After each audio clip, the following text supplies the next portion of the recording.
The City Double Cash Card presents tips for cheering on your kids. Number 9, be supportive. Hey, son, stay focused on everything I'm shouting. You heard your father. Encouraging words filled with pressure. Go get him. We love you, buddy. There it is. Wouldn't it be great if everyone said what they meant?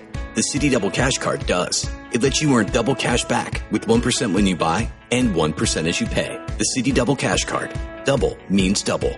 This is the best of the Dan Le Batard Show with the Stugatz podcast. Texture writes in, ESPNU is showing darts instead of your show. ROTFLMAO. That means that guy is laughing so much he fell on the ground and his butt fell off. You guys stink. Cancellation is right around the corner. Tubby. It's a good idea ESPN has today. ESPNU is the Ocho from Dodgeball. A lot of obscure sports on ESPNU, so we are on ESPN News. Thank you for all of you who have stayed with us, but you don't have to. Go over there. It's fun. ESPNU is where it's at today. That's the Ocho. Greg Cote of the Miami Herald in with us. Jason Taylor, Hall of Famer, will be with us later in the show. Ron McGill as well. But the Undefeated has put together a list of the top 50 black athletes of all time. Sports radio was made for lists, but I do not want to talk about this list. I want to make my own white people list, and I want to know how many white people would go in the black people list. Like Tim Duncan is number 50 here. How many white people are we going to put on this list? Now, I don't like portions of this list. Gabby Douglas and Simone Biles are in the top 10, and LeBron James and Jim Brown are not in the top 28, and Steph Curry is ahead of LeBron James. What are you doing? The Undefeated, what are you doing? I'm pretty certain Barry Bonds is nowhere on the list. Barry's not on here. Barry Sanders is in the 40s. But, okay, who is – I want to start here, though. Who's the Michael Jordan of white people? This is what I want to start with. Is it Larry Bird? I think it's Tom Brady, isn't it? Brady. That'll That's be Brady. a good one. Brady. The white goat. Brady is a good one. But how are they deciding this? What goes into deciding this? Because I'm confused by the Steph Curry thing for a bevy of reasons. There are 3 categories. Good question, Mike. Dominance, inspiration, and impact on society. All right, should we do this, though? Let's do this as a biracial list as well, then, since we're at it. All right. Because that's the joke Mike was making with Steph Curry, I think. So is the who's the Michael Jordan of biracial athletes? Is it Derek Jeter? Ooh, Jeter. It might be. But Jeter's on the Undefeated list. You know who might sneak in there, and this is controversial, what I'm about to say here. Babe Ruth. What? Yes. What? Yes, and he might be. And Babe Ruth, I think it would have been funny if Are you about to tell me something that I've never known about Babe Ruth? I think the Undefeated would have had a better list. The Undefeated made a list. Look, they put Simone Biles and Gabby Douglas in the top 10 and didn't put LeBron James and Jim Brown in the top 29 because they wanted people talking about their list. You want people talking about your list? Put Babe Ruth on it. But don't put him number 1. Put him in the 40s. And then just confound people. Hold up. Rewind. Babe Ruth. There are some thoughts that Babe Ruth might have been either just outright black or biracial. Yeah, I've heard that. Outright black. I don't even know what that means. In fact, I want to walk that back right now. Whatever I said there, outright black, I don't even know what that means. I'm pulling that back, though. I'm offering a public apology. Yep. I don't. Or just black. That's right. So just black, biracial. Are we going to do a Native American? It's Jim Thorpe on that list. Are we going to do Asian? Jeremy Lin. Well, Lee Na. Yao Ming and Sadaharu O. Ooh, O is a good one. But Ichiro? Ichiro. Yeah. But Darvish. Yeah, but I feel Hideki Arabu. Now we're not actually doing athletes that might be famous over there. We're doing Asian athletes who have gotten famous over here. Ichiro's famous over there. I don't think we are qualified to do Asians here because we've got American Asians or Asian Americans or Asians made famous in America. Antonio Inoki. So here's the list. Kobayashi. Good. Dogging it. Dogging it. Kobayashi is the hot dog eater, for those of you who don't know. I might put the Great Kabuki on the Asian list. This whole Babe Ruth thing. Was he Asian? I'm Googling pictures now. Yeah. And my mind is so open. Wait a minute. So you guys, you had never heard that Babe Ruth might have actually been black? No. This is the first time. Hey, Why do you think we sounded so surprised? Which list is Sammy Sosa on? Is there a Pepto-Bismol No, list? pink. The pink list. Pink athletes. All of them. No, The Rock is on all of them. And Tiger Woods. Yeah, Cablinasian. This Babe Ruth thing is amazing. It really is. Wait a minute, Mike. What are you learning over there that you did not know Because before? I'm merely Google imaging him, and now it appears different to me than it did before. All right, put it on the poll. Was Babe Ruth black? The last time that this happened was when Bomani told me that Bono ripped Bob Marley off, and then I heard New Year's Day, and I was like, holy crap.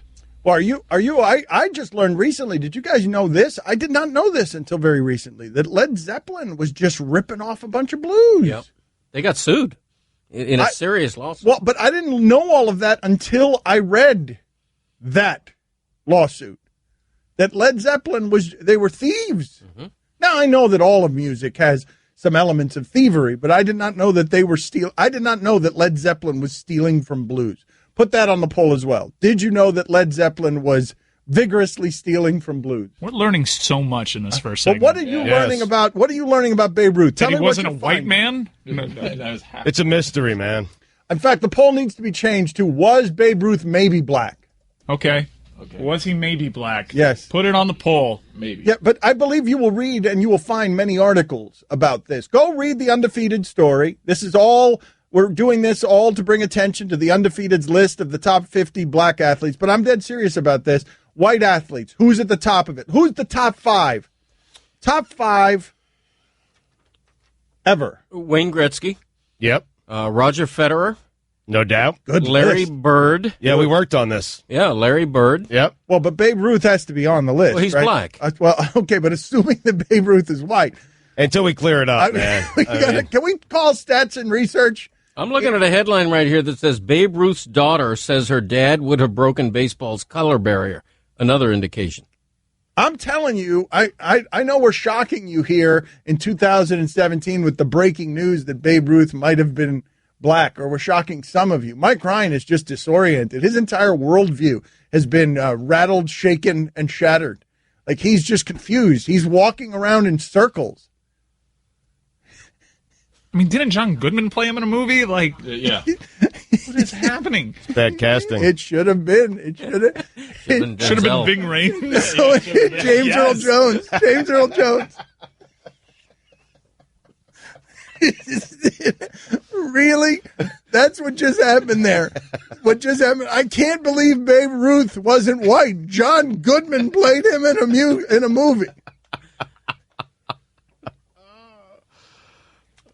John Goodman. Not a lot of people know this. Also black.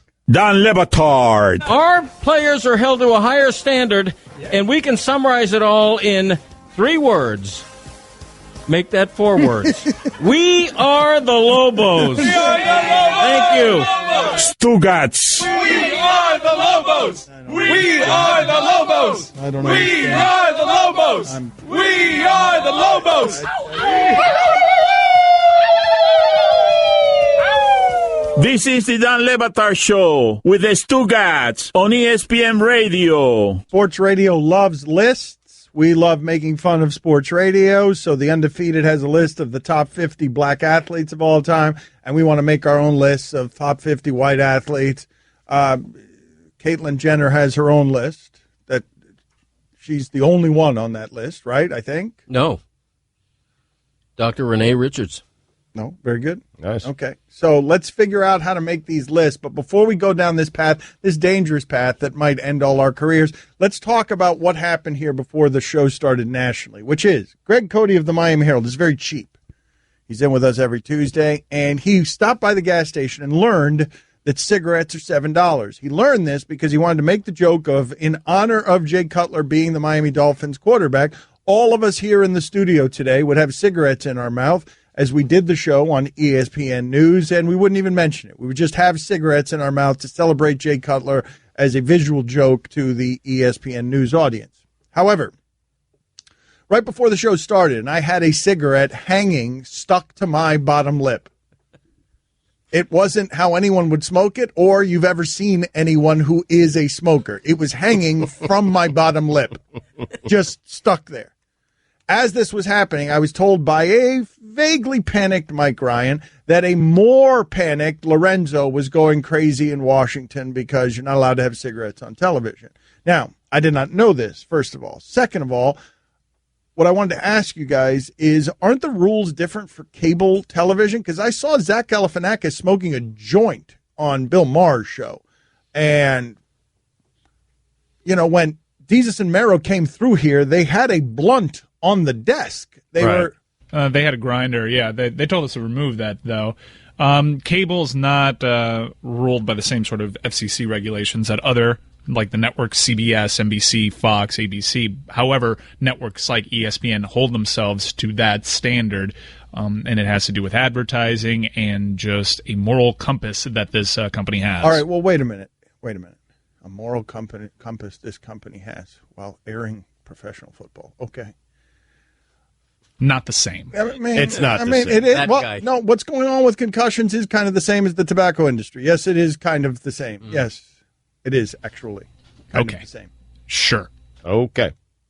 You guys are going to tell me it's not the same? What's going on with concussions in football, it parallels what's going on, what happened in the tobacco industry with now they're denying the science. Every report that comes out, they're denying every report. They're just, Roger Goodell is big tobacco. Like that's...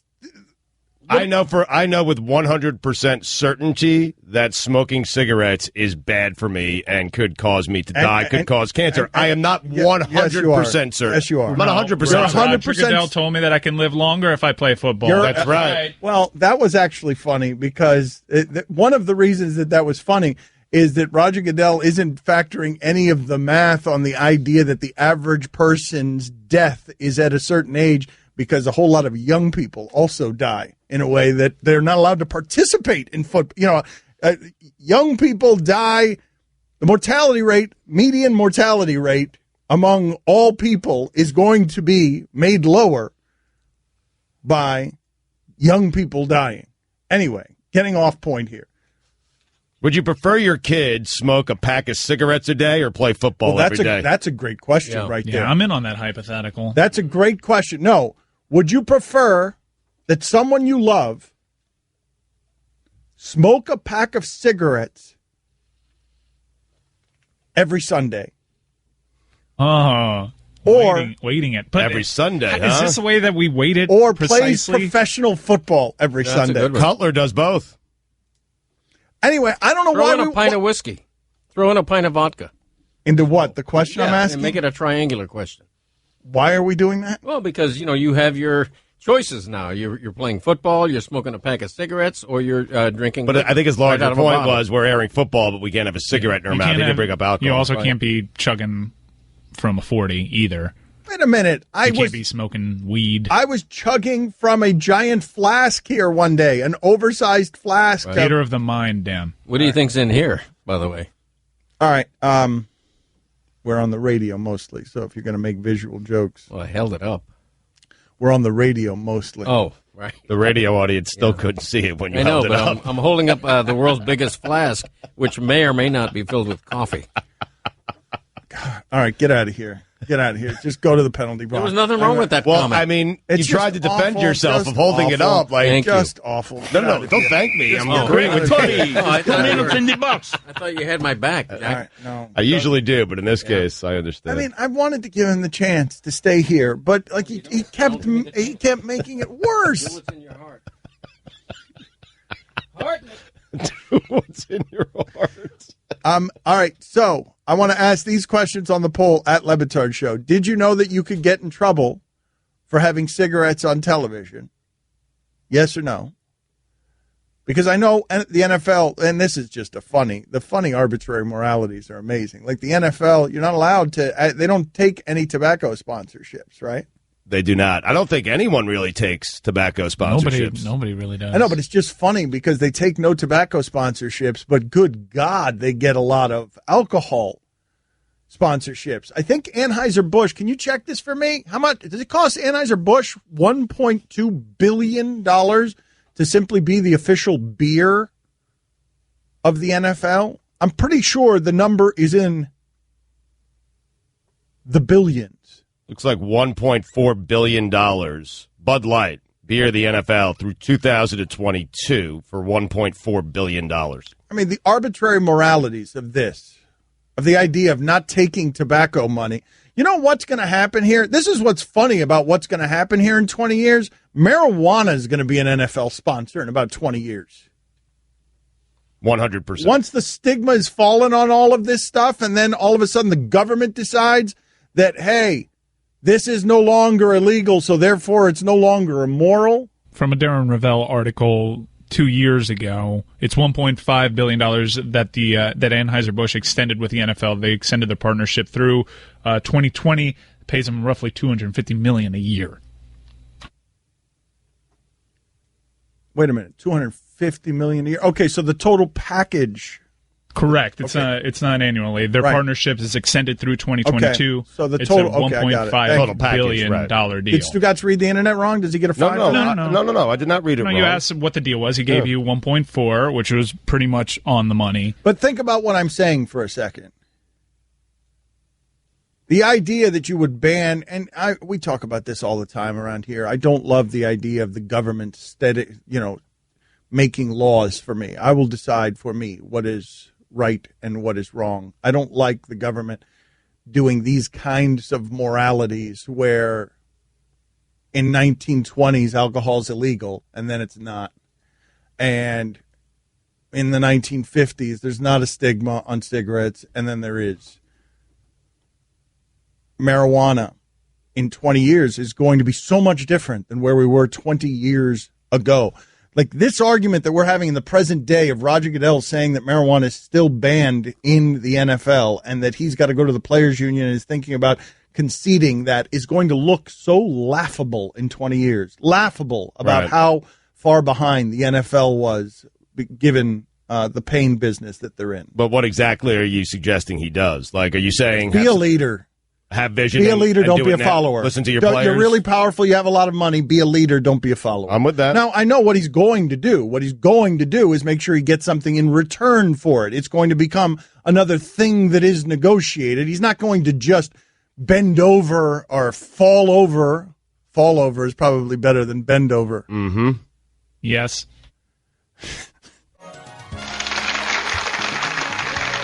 Hey, buddy, the wait is over. It's the 2017 Sui Awards, starting August 21st. The Sui Awards. Don Le Batard. On the reg. Popping it out. On the reg. Why were you doing that? That's how we talked, Dan. Who's the we that we talk this way? Young people like Sue and me. Yep. Slang. LOL.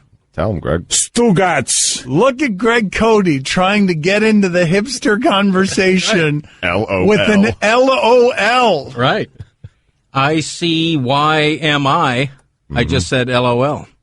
SMH. This is the Don Le Batard Show with the Stugatz on ESPN Radio. Texter writes in, the NFL is the oil, gas, coal extraction industries that pay politicians, lobbyists, and TV personalities to deny climate science. Doctors on CTE, like climate scientists, are basically in unanimity about what they are studying. There is no doubt climate change is occurring, and it's exacerbated by human activity, like playing football leads to brain damage. But the money in both industries has created a disinformation campaign allowed to keep them alive. It's sad, and it soured me to what used to be my favorite sport. I don't know how we got from Greg Cote in a gas station buying cigarettes for $7 to here exactly, where we're talking again about the dangers of football. Well, I asked that question. Would you rather your kids smoke cigarettes every day or play football every day? Well, just the idea, though, that people think that they're different. I'm not real sure. Like, we now know that much like the cigarette industry, we thought it might be harmful, but then science got involved and told us, oh, yeah, it's harmful. And then all the rules changed about cigarettes, and instead of it being glamorized, it became a stigma, such a stigma that it can't even advertise on television. Mm-hmm. Right. And football is in a parallel state right now where scientists are telling you, yeah, it's causing brain damage.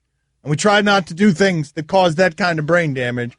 And we're headed down the similar path of now Roger Goodell's out in front of us all the time telling us, yeah, ignore that science, or that science isn't. We don't know exactly what that science means. They're just kicking the can down the road. Eventually, what the science is going to mean is, the sport is killing its people. Do you want a legal disclaimer like cigarettes have on the box now? Well, we're going to get there. I don't know what it's going to look like exactly, but we're going to get to Surgeon General's warning at some point in our lifetime. But it's also a freedom of choice issue. I thought of this the other day when you were railing about how dangerous motorcycles are. Sure they are. Doesn't mean that they shouldn't be sold and ridden by those who want to do it. I know that drinking too much beer is bad for me. Cigarette smokers know it's bad for them, but they enjoy it enough where they're willing to take that risk. Football players are like the last people to say how dangerous the sport is. They make a great lucrative living, more than they could make doing other things probably, and so that's enough to take that risk. I mean, you can't legislate everything. You can present the dangers of it and allow people to make their decisions. So paying is the difference, paying millions of dollars. I'm not saying you're wrong.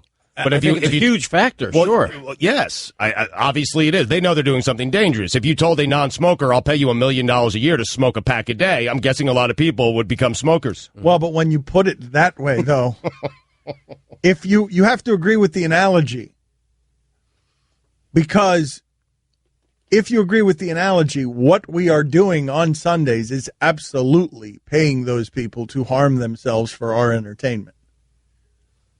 That's what Sundays are. Yes. And more more, as more Pulitzer Prize winning work is being done around CTE, and as Will Smith is making bad movies, concussion movies. Hold on a second. I got a filibuster here. Concussion movies in which they're put out on Christmas, and Will Smith tries to win the Oscar by going after an important societal issue with an accent. Tell the truth. Thank you. I had to filibuster there in order to get there. Tell the truth. And now I forgot my original point because I was wandering and filibustering in order to get you to Will Smith and his terrible accent in a movie that was universally panned, and Roger Goodell secretly delighted in it being a budget colossal failure. Tell the truth. In fact, Roger Goodell is enjoying Will Smith's descent into horrible movie after horrible movie. Tell the truth. He did get a Golden Globe nomination out of it. Roger Goodell is... How? Roger Goodell is... Tell the truth. Hoping that Will Smith's movie career metaphorically begins to look like that Happiness movie that he did. He wants Will Smith Pursuit of Happiness. Pursuit of Happiness. Well, he wants Will Smith metaphorically walking through the desert of his career, holding just a suitcase filled with DVDs. The Legend of Bagger Vance in it. Tell the truth. Sans happy ending. Right. During the most desperate parts. Roger Goodell, because Will Smith made that movie, Roger Goodell hopes that the rest of Will Smith's movie career is him walking through a wilderness with his son. What's his kid's name? Jaden. That is the last good movie he's had, right? No doubt. I don't want to do this again. I like doing this show. I love it. Come on. It's August. Let's do the What the Hell Happened to Will Smith's Career show, please. Well, I've got the exact tipping point. This conversation, we have a handful of movie conversations around here that we delight in having. One of them is Scarface and how it used only white people to represent brown people in a movie about Cubans. It's just amazing. Go look at the IMDb for Scarface and look at how many Epsteins are there playing brown people. There's that conversation that we love having. There's this conversation that we love having. Robert Loggia. Yeah, I know, Robert Loggia. There's this conversation we love having about Will Smith's career and how what is he doing with Netflix now? He's playing something in Netflix with it's a cop drama where his partner is an orc. Oh. That's right. Okay, so that's Will Smith's career, and Roger Goodell is happy about that. But the third conversation that we always love having around here is when Al Pacino went from master thespian to just a guy who screams all the time. And I think the exact tipping point on that, I just saw it the other day, and I didn't realize who was on the other end of this scene. The exact tipping point on when Al Pacino went from thespian to simply guy who screams every line was in the middle of Heat when he's shouting because she's got a great ass at Hank Azaria. Our friend Hank Azaria was sitting there, and the next time we have Hank Azaria on, you guys have to remind me to ask him, did he realize that he was sitting there staring at the very moment that a master thespian became a yelling clown show? I think you're right. I think that's the spot. Not too far after that, The Devil's Advocate. He yelled a lot in that movie, and then Any Given Sunday. No, yes. He became somebody who went, he decided to take a career pivot. Look, I want to go from being respected thespian to just someone who screams everything. That's the exact moment in the middle of Heat. I guess you could put this on the poll, please. For De Niro and Pacino, was Heat the tipping point on them caring? Oh, it was so good, though. I know, but was that the tipping point? Was that right in the middle of the both of them? They decided to get together for the first time. Are you saying Heat was really good? Oh, yeah, Heat was excellent. I was a bit underrated. My expectations were so high for that movie. Overrated. Do you not know how to do that? Yeah, I'm sorry. I meant overrated. I'm sorry about that. Did Val Kilmer get nominated for that movie? I think he did. No. I think he did, actually, yes. Regardless, not my point. Nominated for what, Roy says? I don't know. Ponytail? He had a great ponytail. Val Kilmer, was that even a real ponytail? Of course not. I miss Val Kilmer. So do I. Hasn't he gotten bloated and creepy? He got sick. Sorry to throw that dead fish in your lap.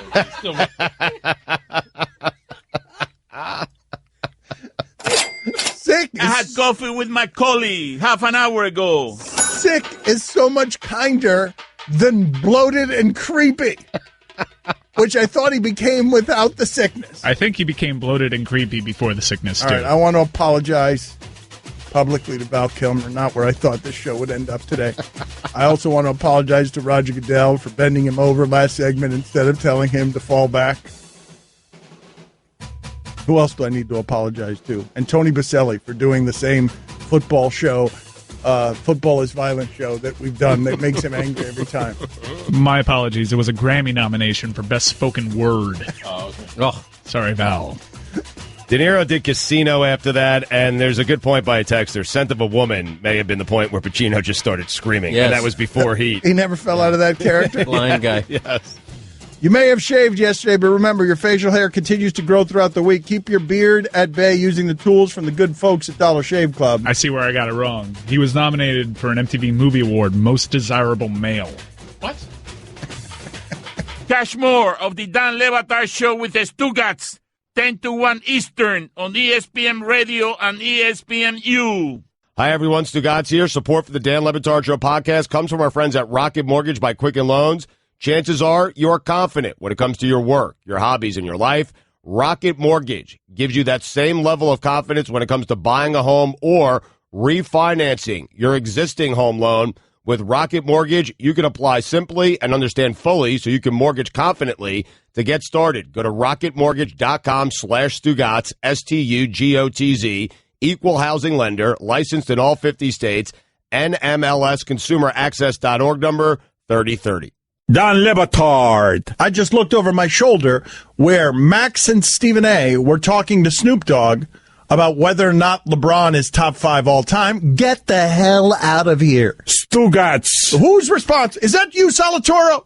Who's responsible for that at ESPN? Because that person needs to be punished publicly. Brofsky, is that you? Roberts. Bald guy in sales. Who did that? You waste his time with is LeBron top 5 all time.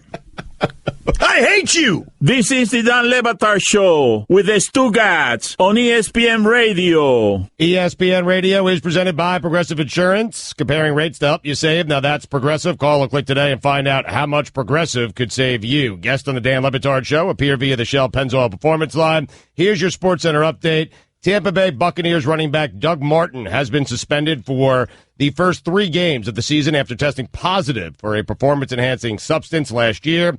Former Patriots defensive tackle Vince Wilfork has announced his retirement. And finally, a man survived being stranded for 45 hours in the Arizona desert after his car broke down. The man just had a water bottle, a couple of beers, some crackers, and a spoiled sandwich. When those ran out, he survived by drinking water from nearby creeks and even his own urine. At daybreak on the third day, more than 48 hours after becoming stranded, the man spotted a dirt biker over the horizon and flagged him down. For all the latest headlines and information, tune in the Sports Center on ESPN Radio all throughout the day. Allison, get that guy. I want to talk to that guy, please. Find that guy. I want to talk to the guy who was lost in the desert. Oh, I thought you meant Vince Wilfork or Doug Martin. Greg Cote of the Miami Herald with us on ESPN Radio. It's kind of been bad today. The show's been bad today? No, Greg. Oh, really? Oh, yeah, he's been terrible. No, I thought I've been pretty good, like above average. No. Like better than usual. No. That's surprising to hear. Very disappointing. No, Let's get Will Fork into the Hall of Fame, by the way. Let's make that happen. Okay? Are you looking at your phone right now? I thought you were looking up research. You were just looking at your phone checking text? No, I was doing both. You weren't doing both. I was typing in Will Fork Hall of Fame. Get out of here, Coach. No, get out of here. Go to the penalty box. Oh, God. I mean, I don't think Vince needs our help either. I don't know about that. Greg Cote, 2 minutes in the box. Honestly. Will Fork. What? Trying to do a good thing for a UM guy. All right. Yeah. But do it off air. That's fine, man. Just all right. Go Will Fork yourself. Forking it. I mean, his best lines are when he's leaving this room. He's just terrible. He's sitting at the microphone, and I don't understand why he won't become just slightly more professional. We've managed, Stugotz is a chimpanzee, and we've managed to make him slightly more professional. Yesterday, he puts on a jacket, he shaves for highly questionable, just slightly more professional. It's a contract here. His deal's expiring soon. Turn it on, man. I think in his mind, he is turning it on. I do. So what I wanted to ask you guys is this question, and then I will leave the subject alone. All right. But when it comes to marijuana use in the NFL, don't you think that most reasonable, discerning people, maybe I'm wrong about this, maybe there are some people out there who have the stigma with marijuana that I'm simply wrong about what I'm about to say, but I believe that most discerning people would say to you that it is the height of moral inconsistency to ban marijuana in the NFL and to be okay with opiates. I totally agree with you. But I think most people would agree with that. Most reasonable people, unless you think marijuana is the devil's plan and you're dancing around it because you think it's some sort of voodoo that requires an exorcism and is the source of sin in the world. But Dan, here's what people are doing. In some states, it's legal, okay?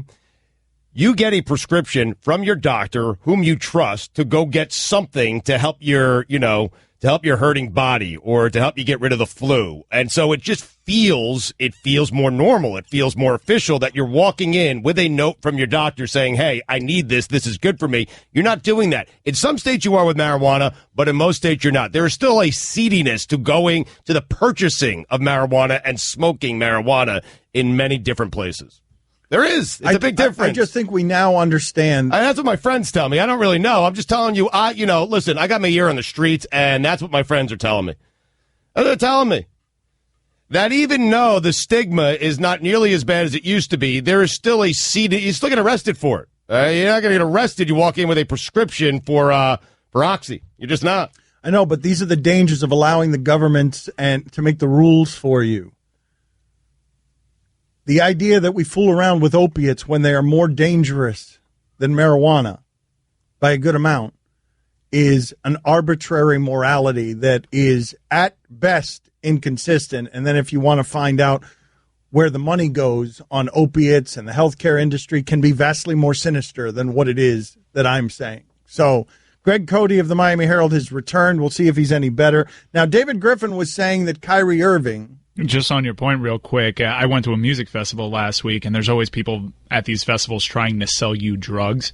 And I like to disarm people by, when they come up to me offering me all sorts of Molly and weed, I just say, no, but I could really use some heroin, just to see the look on their face. And the drug dealers judge me. Really? You're here at Lollapalooza selling Molly, and you're judging me. He didn't have, unfortunately. Nobody ever has? What are you going to do the one time when they have it? I'd be so embarrassed. I'd probably just buy it at that point and throw it away. Would you really? So sorry. I'd just buy it at that point. Get use arrested. Use it real quick. Develop a terrible habit and then overdose. Why do you get pressured into sales, dude? Like, what's the matter with you? I feel so bad. You bought a beard comb and returned it in a different state. Yeah, he's a weirdo. But you're shameless. I think you guys are on the spectrum at opposite extremes. On shame, there's Stugatz over here, totally shameless. More shameless than William H. Macy. And over here is Mike Ryan buying a beard brush in New York for $65 because he loves that the salesperson is so good, and then returning it in Miami because he just didn't want to pay $65 for a beard brush and also didn't want to insult the guy that he had made feel so good in New York. It was a little uncomfortable when I returned it because the lady at the register said, "What? World Trade Center, New York? What? Mm-hmm. What?" You knew you were doing something wrong. Yeah, I did. And she said, "Why?"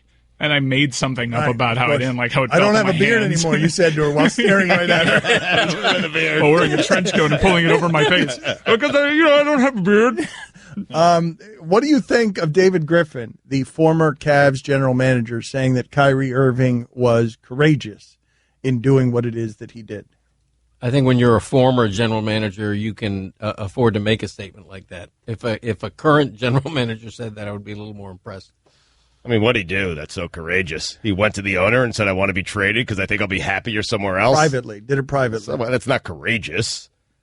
It's not courageous. There's nothing courageous about it. He did what he thinks is the best for Kyrie Irving, and I'm okay with that. But can we stop using the word courageous? He's making $90 million. He walked into a guy's office and said, "I want to go play somewhere else." Courageous, please. I'm with you. The word is too strong and probably doesn't apply here. But I will say this in Kyrie Irving's behalf. We have acknowledged by consensus that whether you're doing it Carmelo Anthony's way or LeBron James's way or Kevin Durant's way, we have acknowledged there is no right way to do it. You're going to get people mad at you. The player having the power is going to make the customer uneasy because selfish interests are going to trump mythological, selfless interests. But this is the best anybody's done it. We'll make it messy for anybody. He did it better than Paul George. It's been done by everybody, and it can't be done correctly. Cannot be. But this is the best of all the bad options because gave him plenty of notice, did it privately, not his fault it leaked, gave him a chance to trade him. It's the best I've seen. Now, I know it's a mess because they're a team that's in the championship round and LeBron is there and everything's going to get noisier around LeBron. But if you're going to do that, plenty of notice, got 2 years, hey, I'm out of here. I bet you the Miami Heat would have appreciated that when LeBron was here, and I bet you Cleveland would have appreciated it. It doesn't mean it's going to be because of him. This is so fun, but we got to go. We also take into consideration, chill. The bottom line is this. When you look at Jay Cutler, he might be a byproduct of it. They may be successful in spite of him. It damn sure ain't going to be because of him. Because he's I'd like to judge one thing. Stephen A. says he's the worst quarterback in football. Where do you rank him, Will? How would you describe Jay Cutler? He's probably around, at this point, yes. This year. Okay. Yeah. Turn off, Will. Wow. All right. If you're just joining us, we do this on occasion. We break into programming. Let me clue some people in on what the joke is. This is the sound we make whenever we are breaking in on First Take. This is Stephen A. Smith. Now, the backstory on that is that Stephen A. Smith learned while live on the radio. I think the news was that Magic Johnson had just become the head boss CEO of the Lakers. And so Stephen A. was so happy about it that he did a jubilant oratory dance on the radio upon hearing the news. And so the reason that we play the sound we just played to intro First Take is here.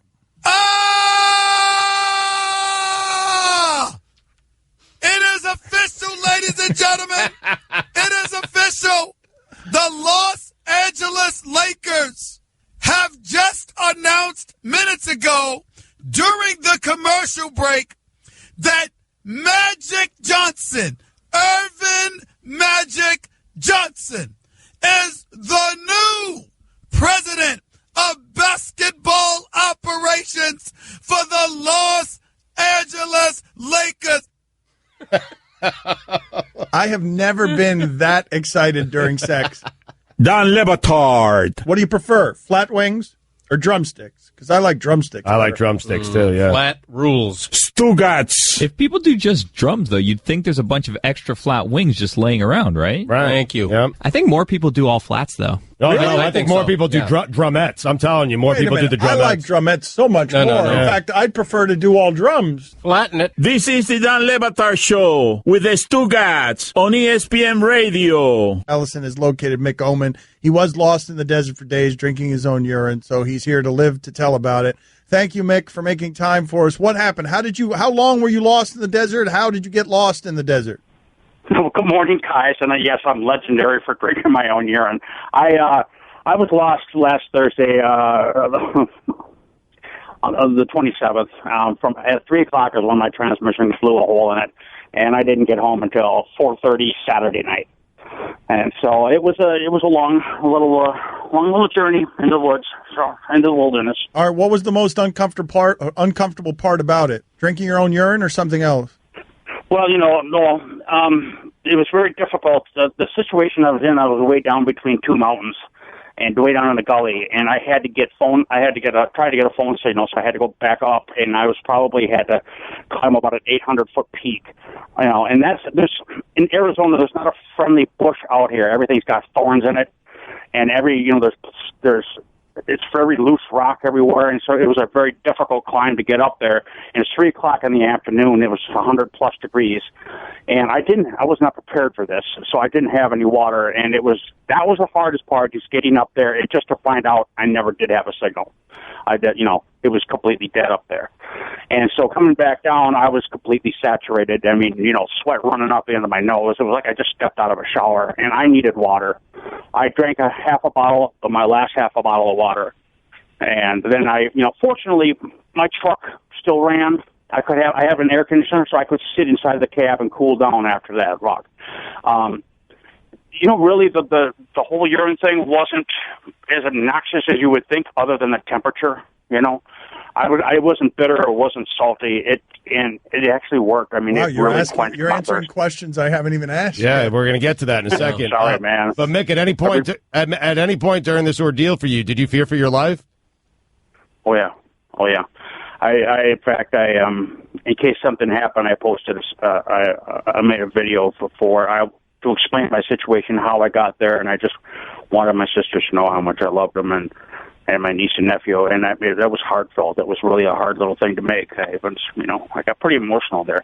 Yeah, I did a lot of praying, you guys. I have a lot of faith in God above, and I mean I really felt like there was a presence with me out there, and but there was, I had my doubts, boy. I'll tell you, You were traveling on an expedition to a mining ghost town by yourself. Is that something you do a lot? You take these trips by yourself to odd places?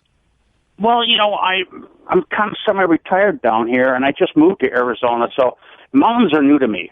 I love getting up. I love the scenery is phenomenal, and I love driving the switchbacks, back and forth, and these little windy roads. And so, I've done Prescott and Payson and, Sedona. This is all gorgeous country out here.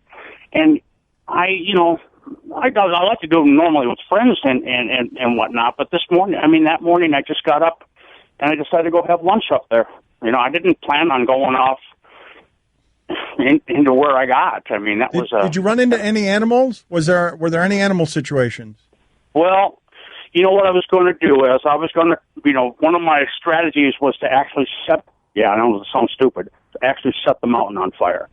And so in order to do that, I had to grab sticks, and there was there's wild mule out there, and I was grabbing dried dung and whatnot. And when I grabbed a piece of that dung, I ripped open a scorpion nest. That got my attention. Other than that, I hadn't really seen anything.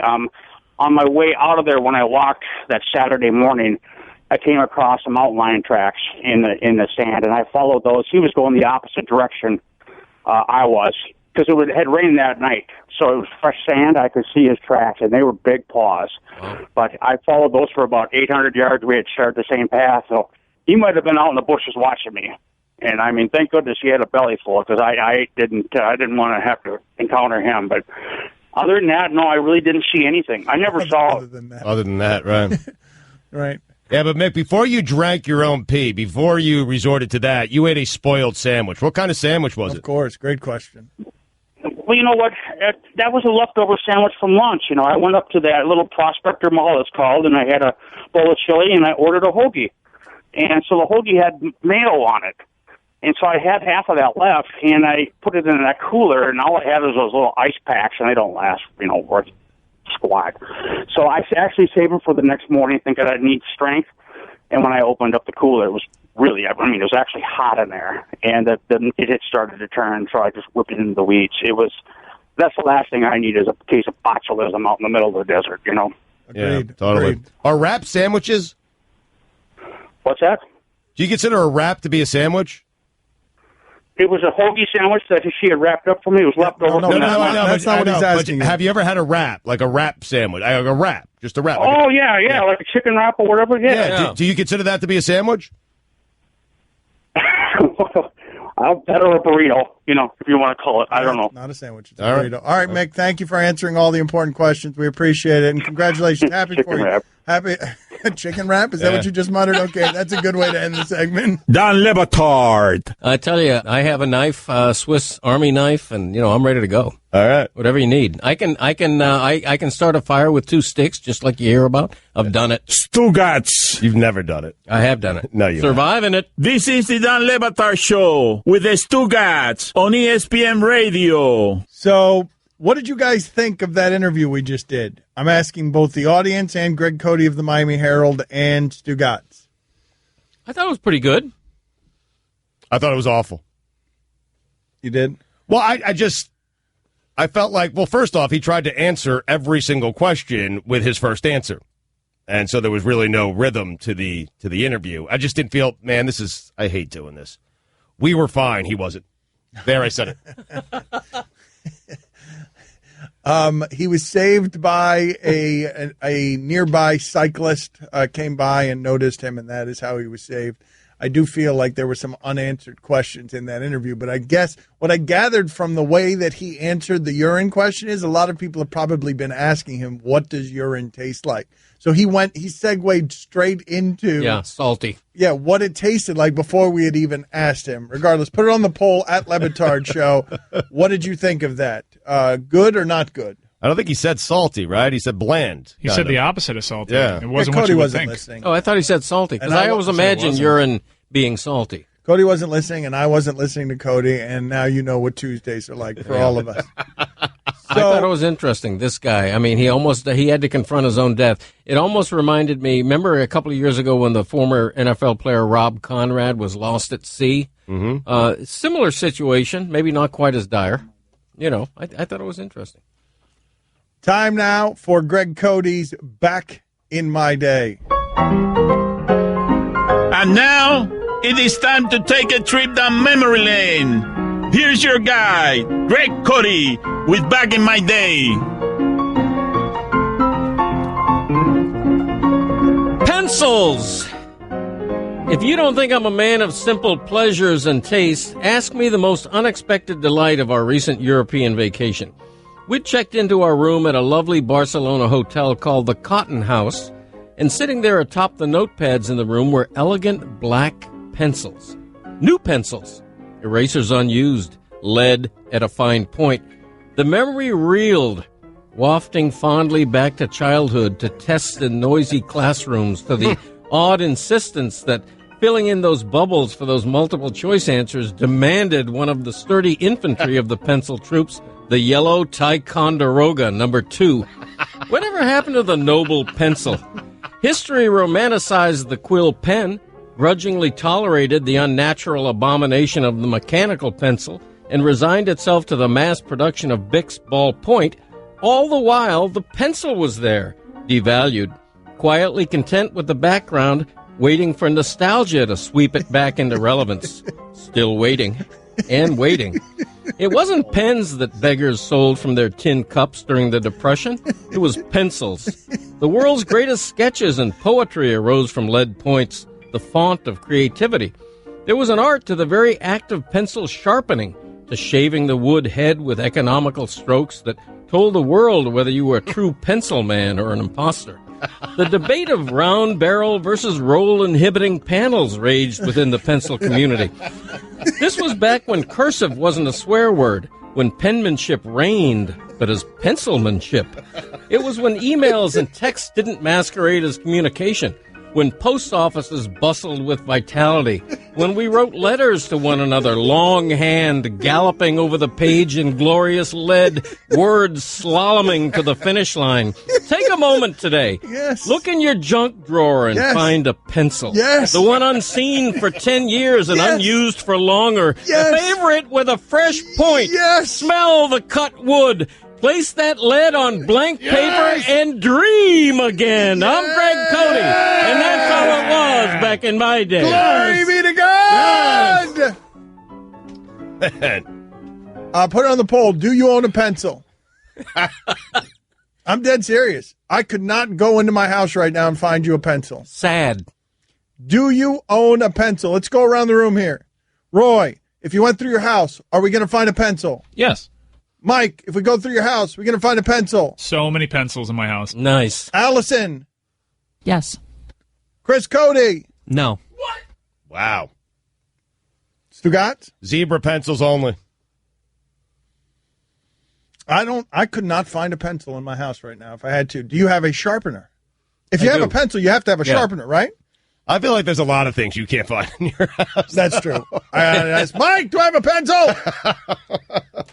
Do you have a sharpener, too? I do. I have an electric sharpener and a little hand crank sharpener. Oh, nice. The hand crank ones were great. Oh, I love those. Yeah. Throw it in your binder, that little plastic bag in your binder. Yes. Yeah, I saved the shavings. Yes. I like the stationary one that's it's not exactly mechanical. Yeah, it's a hand crank. Yes. Oh, you have to go. Those used to be connected to the walls in the classroom. Absolutely. Yeah. The smell, taking me back. Nostalgia. I'd always volunteer to empty the shavings. Isn't it great? Yeah. I wonder how much technology is going to change very rapidly and how many things like that are going to be a part of the past. Used to be that you had to go get your film developed on cameras. Right. You had to go wait weeks to get your pictures back. And now you realize the iPhone, do you know how old the iPhone is?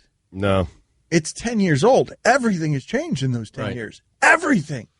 Technologically, the rate of speed, we have all become addicted to our devices in the last 10 years. Something that did not, it's so staggering to me to watch it happen because something that was not available 10 years ago is now the hottest new drug. And it's weird.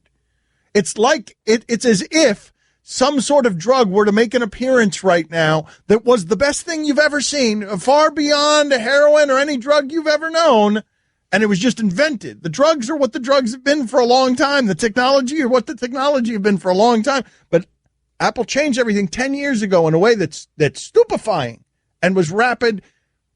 And I wonder when the pencil is going to become extinct. And I wonder how many other things like that are going to become extinct. I think the pencil's always going to be there. It's going to be swept back in by nostalgia. Just especially like, those zebra pencils. Yeah, always going to be, there's always going to be a place for pencils in our society. Thank you for that. Put that on the poll, please. Is there always going to be a place for pencils in our society?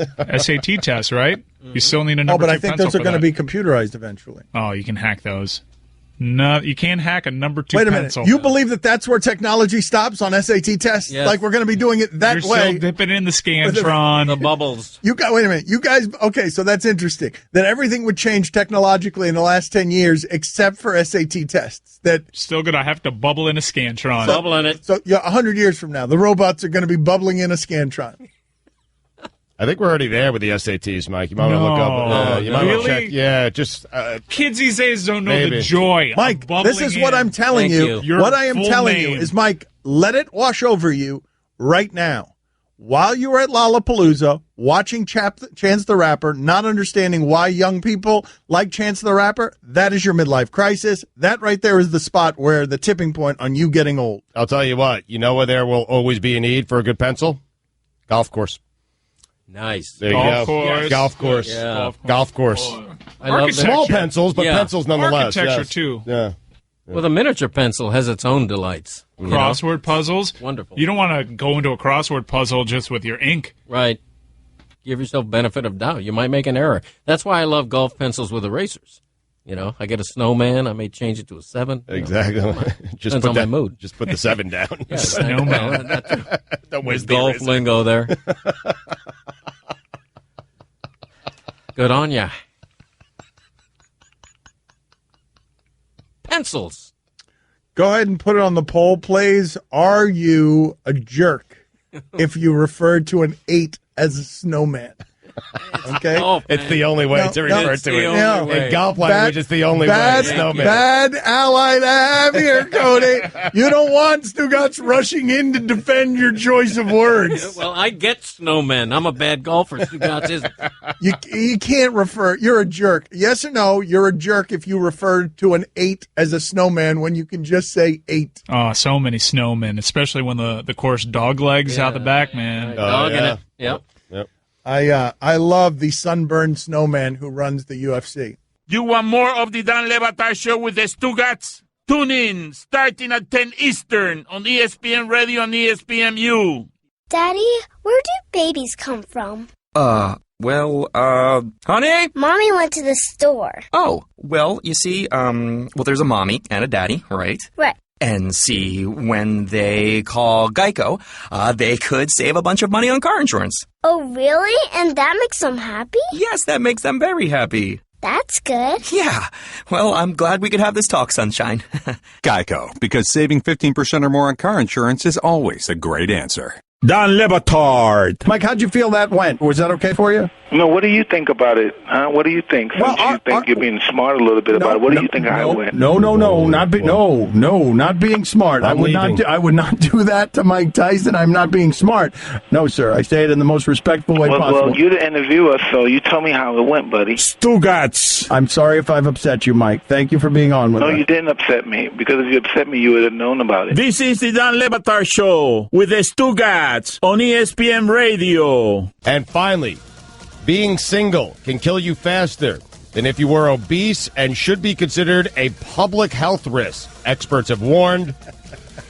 Those with bad social connections have a 50% increased risk of early death compared to those with good social connections. A review of studies on loneliness suggests researchers in the U.S. looked at 218 studies into the health effects of loneliness and social isolation. They discovered that social isolation raised a person's risk of death by half compared to obesity, which raised the risk of death by just 30%. If you are single and obese, well, you're bleeped. For all the latest headlines and information, tune in the Sports Center on ESPN Radio all throughout the day. Put it on the poll. I don't think of single as synonymous with lonely, but go ahead and put it on the poll. Is single synonymous with lonely? Yes or no? Because I don't do that one in my head, because I am single, but I don't think anybody who looked at my life would describe it as lonely. Single is synonymous with joy. I mean, it's synonymous for me with freedom, but I'm just curious. I don't mean to be defensive about this. Ron has been happily married for many years, is very much in love. Is single synonymous with loneliness to you, Ron? Absolutely not. Absolutely not. There's a big difference between being single and being lonely. Now, some people who are single are lonely, but I myself love my alone time. So I'm married and lonely. Brian, you're on with Ron McGill of Zoo Miami. Go ahead.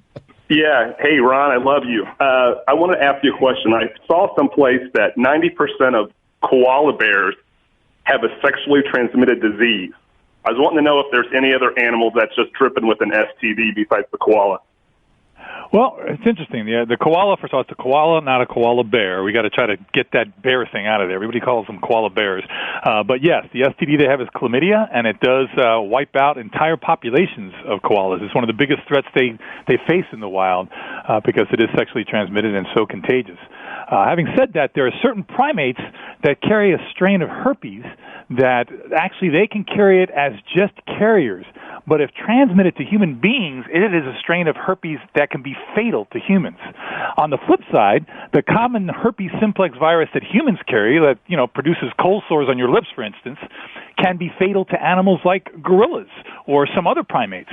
So there are certain strains of the herpes virus that can be carried as just a carrier in an animal, in a primate, without it showing any symptoms that can be fatal to a human, and vice versa. If a human is shedding the herpes simplex virus that we carry without any adverse effects except for these sores that heal up, it can be fatal to a primate. Tyler, you're on with Ron McGill of Zoo Miami. Go ahead, Tyler. Hey, Ron, we have a cat that is the vet considered a stone maker, and at a 1.5 old kitten, he had to have a sex change operation to survive. Is that common, and have you ever heard of that? I've heard of it. It certainly is not common. And I tip my hat to people like yourself who are willing to go through that expense to provide a good life for the animal.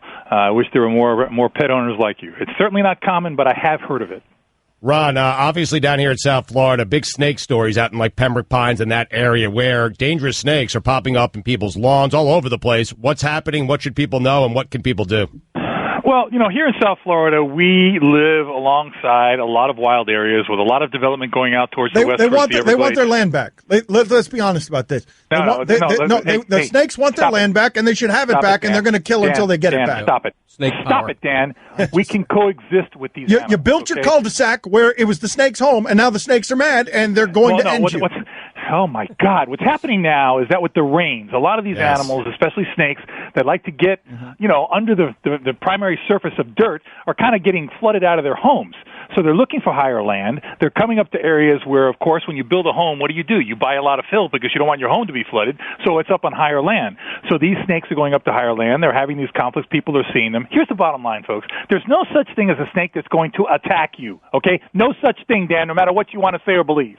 The bottom line is snakes are more afraid of you than you are of them. If you give them the option to escape, they always will escape. What if I sit on a toilet and it's in the toilet? What? Well, hopefully before you sit on the toilet, you look in the toilet. It wants its land back, and I don't blame it. And if it wants to get its land back to my toilet, that's smart because I'm vulnerable. Dan, you are pretty vulnerable there. Anyway, the bottom line is this, guys. Let them have a way to get away, and they will get away. 99.9% of snake bites are animals that have been stepped on or people engaging with the snake one way or another. Leave the snake alone. With that in mind, the overwhelming majority of snakes in South Florida are not venomous, okay? They are not dangerous to people. Give them an escape pattern, they'll take it. We're having some concerns now with water moccasins, cottonmouths, the same type of snake basically, because of all this water happening now with the rains. The best thing I can tell you again, folks, is just leave them alone. Do not try to kill it. Do not try to engage with it. Do not try to shoo it away with a broom or anything. That is going to get you hurt. Give it an option to go away, and it will. I promise. Ron, I read that adult cats meow only at humans, not at other cats. Is that true, and what would explain that? And are there other examples of animal communication peculiarities like that? Greg, that's interesting because I've never heard that before. I'm not saying it's not true. I guess most of the time we hear cats meow. We hear them meow when we're around, so we assume they're meowing to us. But the bottom line is I've also seen some video of cats when they breed and when they're courting to each other, and they certainly make some sounds to each other at that time. It's kind of like a that type of, and it's to each other. It's not to a human being. So I would suspect that cats vocalize to each other. The meowing is something that may be associated with getting food. People hear a cat meow and they say, "Oh, it must be hungry. I'm going to give it food." And the cat says, "Hey, when I meowed, I got food." So all of a sudden, there's an association there. It's like creating a bridge. You're training the cat, or should I say that the cat is training you to do something when it meows, and then people come to the conclusion, "Oh, they only meow at people." Danny, you're on with Ron McGill of Zoo Miami. Go ahead, Danny. Hey, Ron. So I recall hearing you and Dan discuss who would win, a hippo or a rhino. Now, you kind of blasted Dan because he chose the hippo, and you chose the rhino. Well, I recently seen a video where a rhino got destroyed by a hippo. That's right. I want to know your thoughts on that. That's right. What are your thoughts on that? Because I put a couple hippos in the box, and your hippo's not going anywhere. I'm crowding the box. I'm crowding the box. I'm Alabama on Leonard Fournette. I'm crowding the box. Your hippo's not going anywhere. Your rhino's not going anywhere. Weird when we arrived here. You're very contentious with Ron McGill. Well, because let me tell you something, Batard. Let me tell you something. First of all, that is the exception as opposed to the rule. Okay, that is the exception as opposed to the rule. Okay, Spud Webb could dunk the ball, but I'll take LeBron James anytime. Okay, good boy, Ron. Very good, Ron. No, I don't believe that works at all. I'm putting a couple of hippos in the box. Of course it works. Of course it works. Okay, on a rare occasion, Spud will get by LeBron. On a rare occasion, he'll get by him. Okay. But 9 times out of 10, what's going to happen, Dan? Come on, Mr. Sportsman. What's going to happen? My team's going to win because I've got the hippos as my defense. But LeBron won't get past J.J. Barea. That's right. Ever. And then I'm going to get another hippo. I'm going to go to Oklahoma City and get a hippo from there, and I'm going to put him at defensive tackle. And now what are you going to do? Anyway, let's watch the video. Who would win a fight, a hippo or Spud Webb? Let's watch the video. All right, get out of here, Cote. Get out of here for ruining the segment. You had a good half-hour stretch. Get out of here. Penalty box for Greg Cote. Greg Cote, 2 minutes in the box. Go ahead. The video. Okay. Oh, it's a rhino in the middle of the street. It's an Indian rhino. It's running down a paved road. This has got to be in India or it's got away from zoo someplace. But it's a rhino running down the middle of the street, and there's a car coming the other way. It's a white car. That guy must be going, holy jeez, what's going to happen here? Turn Is it a around. game of chicken? Oh, no, the guy turns off to the side. He pulls off the side of the road. The rhino looks at him, opens his mouth, and keeps on going down the road. Meanwhile, the guy who's following him in the car, he's coming. More cars coming, and they're going, holy jeez, it's a freaking rhino on the road. These people must have thought they got into some bad peyote or something because they're looking at it, and then, he charges the car, and the car pulls over again. Nobody's going to challenge this rhino. He's going into a gallop now. He won't go off the road. He's got beautiful grass. Another red car. Oh, no. This guy. Oh, the guy behind him's turning around. He's doing a 3-point U-turn. Get out of here. It's a rhino. The other guy's going to reverse. Almost smashes into the guy in the white car trying to do the 3-point turn. And the guy's going off into the grass. He pulls off into the median. He hits the side fence. Now he's going to reverse. The rhino's running after him. Everybody's getting out of the way. Oh, God. It's hilarious. I wish I hear the people in the cars. They must be screaming. Oh, the rhino goes off the side of the road. He's going off to the grass. He's laughing all the way to his home because all these people just soiled their cars. Wow. Yes, excellent work by so good. by Ron McGill on the play-by-play of a video he is watching. Make me a bicycle, clown. Why has Cody been so bad today? I don't know. Everyone could use a good suit. No one, however, wants to go to a department store to find one. If department stores exist anymore, do they? He must be recovering from his cat attack and car accident. He had a very rough one. That's the excuse. The best place to find a suit is the Black Tux. Tell them, Stugatz. Do they have department stores? I think they do. I think they Macy's still have department stores, but wait, just give Bezos a minute. Exactly. Give him a minute. We won't have him very long. He's going to buy them all. Don Batard. Have you guys heard this story? Baz Rutten fighting a dog? Well, I've never heard of Baz Rutten, so. Baz Rutten's been on the show, Stugatz. The idea that you've never heard of him, he's been on the show several times. Stugatz. Is that B-O-Z? It's B-A-S. Yes. B-A-S. All right. I was, because there's Boz Skaggs. Boy, you guys are dragging this thing right into the quicksand. Well, why are you pronouncing it Boz, though? Right. Probably like Baz or something. Exactly. Bass. B-A-S, right? Baz Rutten. Boz would connote a Z, right? Right. Yeah, it's like a Scandinavian name. Yeah, like Boz, like Bosworth. Boss. Yeah. Rutten. B-O-Z. Yeah. Yeah. Continue. Something about a dog? What's the dog's name? Speedy. Speedy Rutten. This is the Don Batard Show with the Stugatz on ESPN Radio. Jason Taylor, Hall of Famer, in about 15 minutes. If you missed any of the show, you can listen to all 3 hours of the Dan Batard Show on demand in the ESPN app, plus our Miami-only hour that airs before the show, and now you can subscribe to our Best of Podcasts. It's all available in the Listen tab of the ESPN app. So Josh Rosen of UCLA, he's one of the best young quarterbacks I've ever seen. He was featured in a long conversation with Bleacher Report covering many different things. And one of the quotes that people are running with, and I'm always hesitant to cover college athletes the way that we cover pro athletes, but anyway, this is one of the stars of football. The West Coast is very excited about this guy playing quarterback for UCLA. And he says, quote, "Look, football and school don't go together. They just don't. Trying to do both is like trying to do 2 full-time jobs. There are guys who have no business being in school, but they're here because this is the path to the NFL. There's no other way." Then there's the other side that says raise the SAT eligibility requirements. Okay, raise the SAT requirement at Alabama and see what kind of team they have.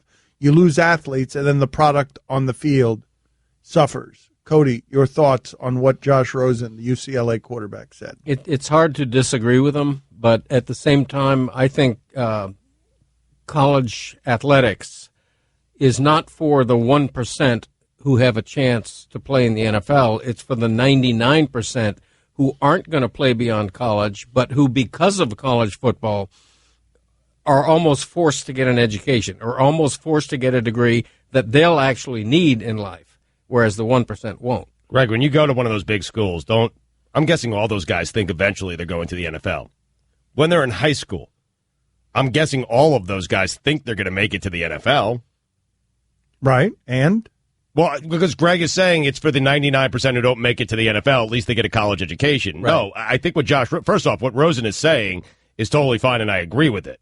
And Lou Holtz said he wouldn't take the Notre Dame job until they loosened up the academic restrictions but this was actually interesting. Lou Holtz, actually, while he was at Notre Dame, was really uncomfortable because the athletic department kept making the standards for academics harder, and he's like, hey, if you want me to compete, you have to lower this. You have to lower this because there are very few schools. I wanted to ask you more about the second part of the quote than the first. I'm more interested in the idea of, if you lower academic requirements, are you going to be Auburn? How many Stanfords can there be? Stanford's the only one that pulls that off consistently, where they're close to the top, not really, but they're hovering around the top, and they're the only ones with the academic requirements, where even David Shaw says, why the hell am I going to go have a camp over there near Auburn? None of those guys can get into my school. Right. We're not going to hold a camp in a state in which one person might be eligible to attend. Right, that's what David Shaw, the Stanford coach, actually said. Why am I going to have a football clinic there? That's so condescending. It's amazing. It's just an amazing it's condescending. It's also the truth. I have the entire quote right here. It's just a great It doesn't make sense for us to go hold a camp someplace where there might be one person in the entire state that's eligible to go get into Stanford. But Stanford's the only one who does it that way, right? They're the outlier. You have to. If you want to be at Auburn or Alabama, you better lower your academic standards. You have to. But at that point, though, it ceases to be what Cody's talking about, which is the utopian 99% of people who are getting an education, because the ones that matter are the 1%. The ones that actually matter and fund that entire sport are the 1% that are going to get to the pros and are your stars and are your Josh Rosen. The Julio Joneses is what you're saying. Okay, yes. So why is Duke great in men's basketball but not in football? I was actually going to use them as an example. In football, they're starting to turn it around, too. They've made it to ACC championship football games. Yep. There's enough smart, great players to go around, right? They don't all go to Stanford. I mean, if you're a great coach at Duke or someplace like that and you recruit well, eventually you can raise your program. Oh, but I think that there aren't enough of those guys to go around. I think Stanford and Duke get to be Stanford and Duke because they're the places where if you're really good and you're really smart, that's where you're going. That's where you go, and it sort of ends up feeding itself, where Duke has now become a basketball power because that is where the intelligent, great basketball player, you're going to one place. You're going to Duke. The intelligent, great football player, like super intelligent, above average intelligence by human standards, not by football player or athlete standards, by smart people standards. Sure. I mean, maybe there'll be another with Northwestern who was very good last year. Maybe, because that's a very good school. Northwestern's a good school that's never been any good at any of the sports. Every time I hear Andrew Luck speak, I'm shocked he went to Stanford. Come on, man. His voice just does not give off Stanford. I mean, how many people or at Stanford? His neck beard. Yeah, exactly. Or the spittle when he gets excited. I was going to say, you think everyone at Stanford drools? Or it drools when he sleeps, or the drool when he sleeps, or the pituitary issue. Do you have any sound there from Andrew Luck that you could play? And so the question is, put it on the poll, Stanford or not Stanford? Find whatever sound of Andrew Luck that you want where he sounds a little pituitary. Change is part of the NFL, and now I have no sense of anything. Yeah. Went to Stanford. How did you find the perfect sound? Or is it because all of the sound that comes out of Andrew Luck's mouth is perfectly pituitary? Change is part of the NFL, and now I have no sense of anything. Yeah. Don Batard. Come in here and tickle. Hurry up and tickle him till the end of the segment. My doctor, Dr. McGillicuddy, said this could be bad for my heart. Could be bad for my heart. Stugats. Having a heart attack. Tickle him. Tickle him more. Tickle him more. Right to the end of the segment. Heart attack in it. This is the Don Batard Show with the Stugats on ESPN Radio. Happy for him. It was pretty cool this weekend watching all of that, watching him get cracked open. He stole the show, man. It was the best speech of the night. He was great. You'd be saying that to LaDainian Tomlinson and Jerry Jones if they were here as well. Yeah, well, not Jerry. Definitely LaDainian, but no way would I say it to Jerry, man. Get out of here. Who's, Jason, whose was the best? I got no respect for LT, man. Right. Thank God Jason finally got to speak. I didn't think Kenny Easley was ever going to shut up, to be honest with you. And honestly, with Tomlinson, who signs with the Jets to ring chase at the end of their career? Okay, enough. What? Jason, whose was the best speech of the night? First of all, is it really that dysfunctional in the studio? Yes. Or is it just yes. No, it's No, like that. Yes, it is. We're just yelling at each other. We're bad. Complete disarray. Yeah. Yes, complete. It's always. My brother described this the other way. All our shows, they're all hanging on by a thread. Like that's part of the appeal. Everything's just held together by a thread. Everything I do professionally. You never know what you're going to get with you guys. That's right. What was the question? I forgot the question. Stu guys keeps talking and interrupting, and I forgot. It was the best speech of the night. Dan wanted to know what you thought. Whose was the best speech of the night? Yeah. Listen, they were all great. I didn't think Kenny was actually the shortest speech. I think Kenny went 22 minutes, and then the teleprompter went out on him, so he kind of got stuck. Which kind of sucked for him, but.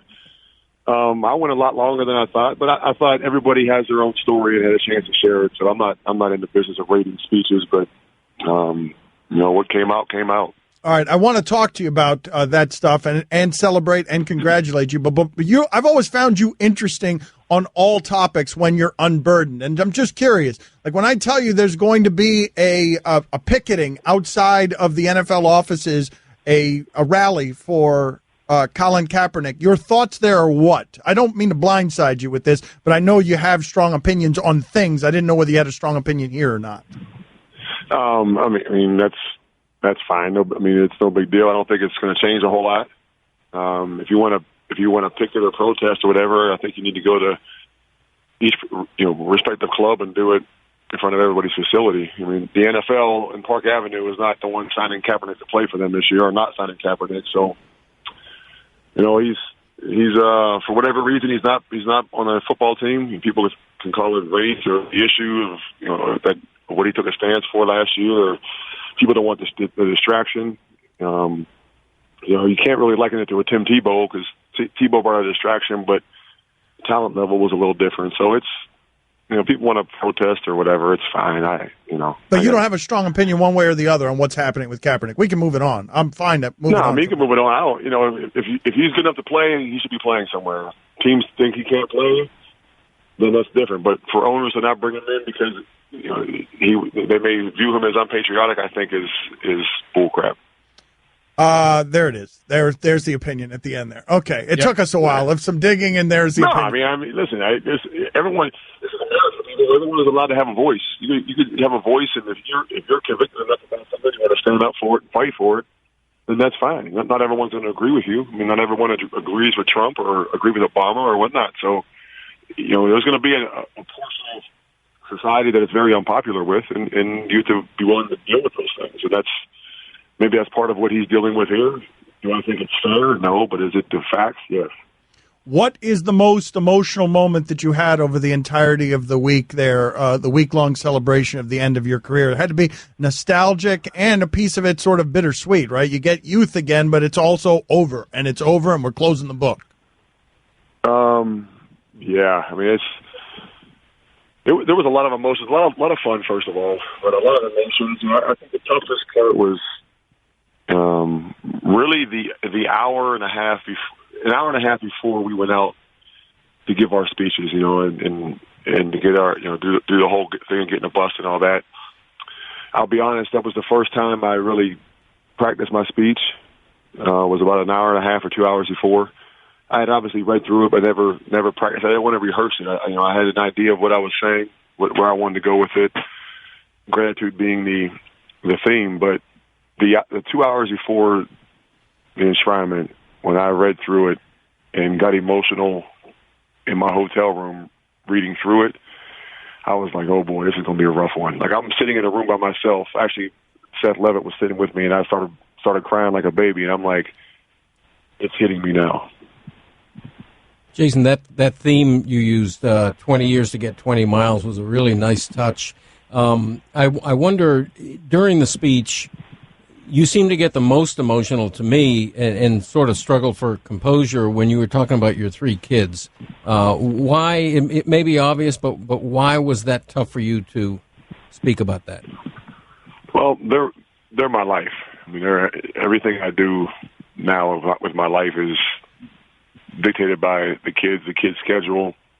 Me being with them, I want to be with them 24/7. It's just, I'm obsessed and addicted and infatuated with my kids and being a father. Not necessarily living their life, but being in their life. They need to live their own lives, and my sons play football and need to kind of forge their own path and not worry about who dad was or what dad did for a living. But I want to be in their lives, and I didn't have that growing up. I never knew my father, never had those fatherly moments.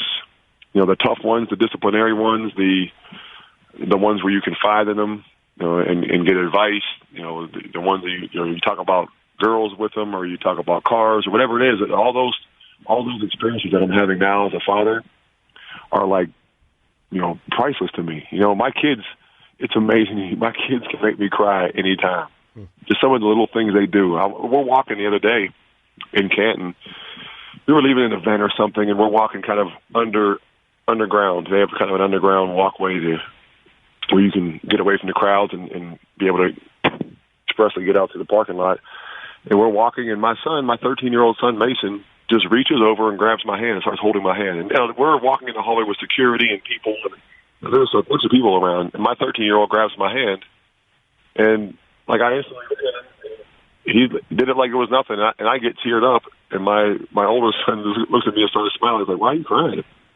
I'm like, "Your brother just grabbed my hand." Like it's those moments that, as you could tell the way I'm talking, it's Give us some more of those. Give us some more of those stories. Give me the most embarrassing time ever where Jason Taylor gets sentimental, nostalgic, and blubbering, and he's looking at himself and he's like, what happened to me?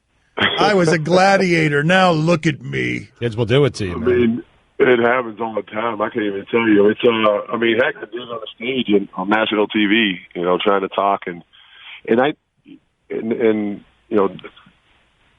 a couple people saw my speech before, so they kind of know how it was laid out. And there was parts of the story where about teammates, or I had things written. Well, there was a part when I got to my family that I didn't write anything out. I just wanted to speak from the heart and ad lib. And it was listed to me my siblings, and then they had my kids. And I jotted a few notes down for my siblings, a couple of little things. For my kids, I tried to start writing stuff down an hour and a half before the speech, and I got teary-eyed. I'm like, what are you doing? Stop. Okay, just write down some bullet points, and when you get up there, you don't freeze. Well, I didn't write anything down. I got up on the stage, and as soon as I finished talking about my little brother, and it was time to address my children, I looked over, and just above the teleprompter was my daughter's face, and her eyes were big and bluish green staring at me. And that's why I had to take a pause. I took the pause, and I'm like, I'm not gonna make it.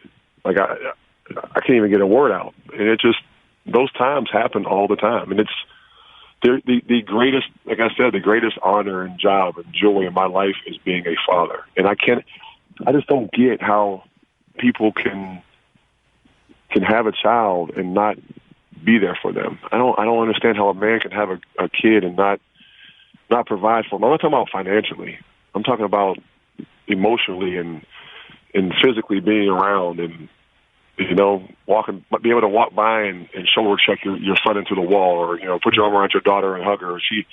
We fly on the plane coming home yesterday, and she comes and lays on top of me and wants to take a nap on me. It's just the love and affection I have for them and that they give to me makes my life so much fuller than any football accolade or Hall of Fame can ever do. Jason, we got just about 30 seconds here. We're very happy for you. Hall of Famer Jason Taylor with us. The Daniel Snyder line in your Hall of Fame speech, ad-lib, or were you sitting on that one for a while? Because it was a great line by you.